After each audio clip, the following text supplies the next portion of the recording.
The law of communicating vessels in relationship energy, how it most often tends to show itself, applies especially strongly to love spells, particularly when there's an especially strict rule that you must not communicate at all. That is, after a love spell you really shouldn't do much, especially not take personal initiative. In general, it's preferable for the person to lose sight of you. There's one more nuance here. Maybe, formally speaking, you're not actually communicating with the person, but you're still worrying, meaning you're still sending out that energy. And that's basically what communicating vessels are, isn't it?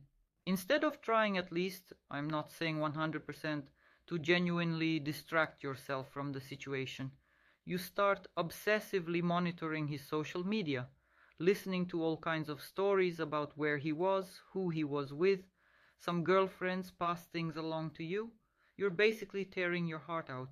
And what ends up happening is that we wind up doing a love spell. In general, even if there's no love spell, the person is receiving energy from you. You need to understand that.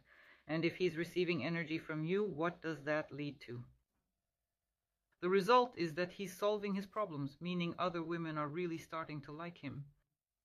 He's handling his business responsibilities, staying healthy, looking handsome and youthful, and you, through your anxiety, are fueling and feeding this whole situation.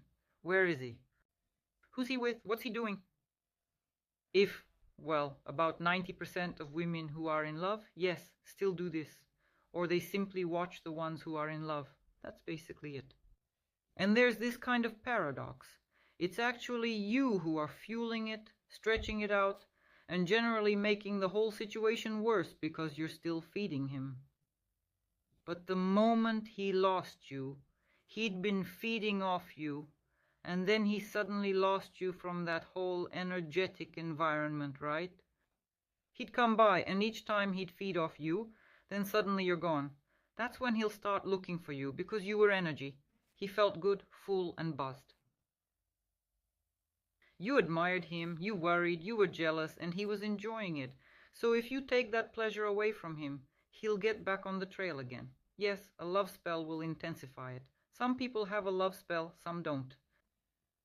Periodically, even without a love spell, please disengage from this situation. Because you're feeding him, you really can't keep feeding him all the time.